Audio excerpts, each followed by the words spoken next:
7 февраля средневзвешенный курс таджикского сомони к доллару США составил 10,32 сомони к $1. Курс сомони к рублю составил 0,14 сомони за 1 рубль. Курс сомони к евро составил 11,11 сомони за 1 евро. Средние курсы продажи наличной иностранной валюты в кредитных организациях Таджикистана составляет 1 доллар США от 10,32-33 до 10,34 сомони, 1 евро от 11,41 до 11,30 сомони, 1 российский рубль от 0,1450 до 0,1441 сомони. Мировые цены на нефть во вторник утром поднимаются на 1%, об этом свидетельствуют данные торгов. Инвесторы оценивают последствия разрушительного землетрясения в Турции и Сирии, одновременно сохраняя оптимистические ожидания по спросу из Китая. Цена на нефть марки Brent составила $81.79 за баррель, марки WTI $74.90 за баррель. Золото умеренно дорожает во вторник утром, торгуясь чуть выше $1885 за тройскую унцию. Это следует из данных торгов, поддерживают котировки некоторые ослабления доллара. Президент Таджикистана принял в понедельник вице-президента группы Исламского банка развития по операциям доктора Мансура Мухтара, с которым рассмотрел приоритетные аспекты сотрудничества Банка Республики. Об этом сообщает пресс-служба президента. В этом контексте стороны назвали взаимовыгодными направлениями сотрудничества: развитие инфраструктуры, реализация проектов по строительству и реконструкции дорог, объектов сферы энергетики, восстановление ирригационной системы и экспорт сельскохозяйственной продукции.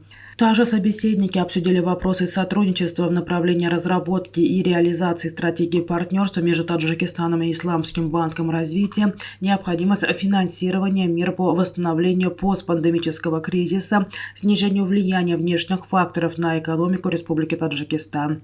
Было отмечено, что в период независимости Таджикистана Исламский банк развития реализовал в нашей стране ряд важных проектов, общая сумма которых составляет более 620 миллионов долларов. Таджикистан в 2022 году нарастил торговлю с Евразийским экономическим союзом на 23,9% в годовом выражении. Об этом сообщили РИА Новости в пресс-службе Евразийского банка развития. Таджикистан нарастил торговлю с Европейским экономическим союзом на 23,9%.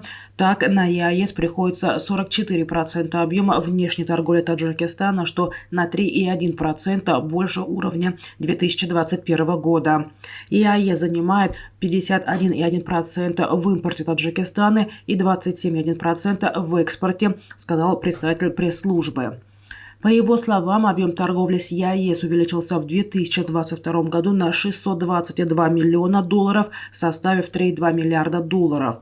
Объем торговли Таджикистана с Россией составил $1,7 миллиарда, с Казахстаном $1,4 миллиарда, с другими странами ЕАЭС $104,7 миллионов долларов. Собеседник агентства отметил, что важное место в торговле Таджикистана занимает Узбекистан, это 7,6% товарооборота. В минувшем году торговля двух стран выросла со 107,5 миллионов до 555,4 миллионов долларов. Россия и Казахстан остаются главными торговыми партнерами Таджикистана с долями 22,9% и 19,7%, опережая Китай, добавили в пресс-службе. В прошлом году для выплаты пенсии ежемесячно выделялось в среднем по 257,5 миллионов сомони. Об этом сообщил сегодня журналистам на пресс-конференции директор агентства социального страхования Таджикистана Дильмурод Давлатзода. По его словам, на начало этого года численность пенсионеров в республике составила 763 333 человек. Прирост по сравнению с 2021 годом составил 1,8% или более 13,5 тысяч человек. В республике свыше 159,1 тысячи человек от общего числа пенсионеров получают пенсии по инвалидности.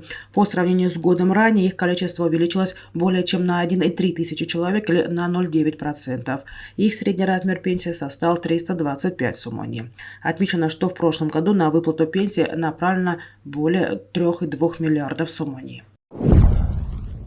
Центральные банки мира в 2022 году приобрели 1136 тонн золота, что является самым высоким показателем с 1967 года, говорится в докладе Всемирного совета по золоту. Тенденции спроса на золото в 2022 году. Основными причинами рекордного роста спроса на золото в минувшем году авторы доклада называют геополитическую неопределенность и высокую инфляцию.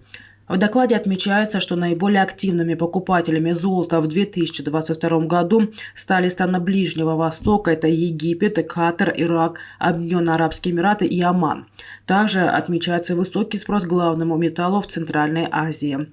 Отмечается, что Центробанк Узбекистана за этот период приобрел 34 тонны, Кыргызстан – 6 тонн, а Таджикистан – 4 тонны. А ранее Всемирный совет по золоту сообщал, что общий объем монетарных золотых запасов Таджикистана к началу второго квартала 2022 года составил 17-19 тонн на сумму около 1,1 миллиарда долларов. Страной с самыми большими золотыми запасами в Центральной Азии тогда называли Казахстан, это 368,12 тонн. Запасы Узбекистана составляли 337,47 тонн, Кыргызстана – 10,19 тонн.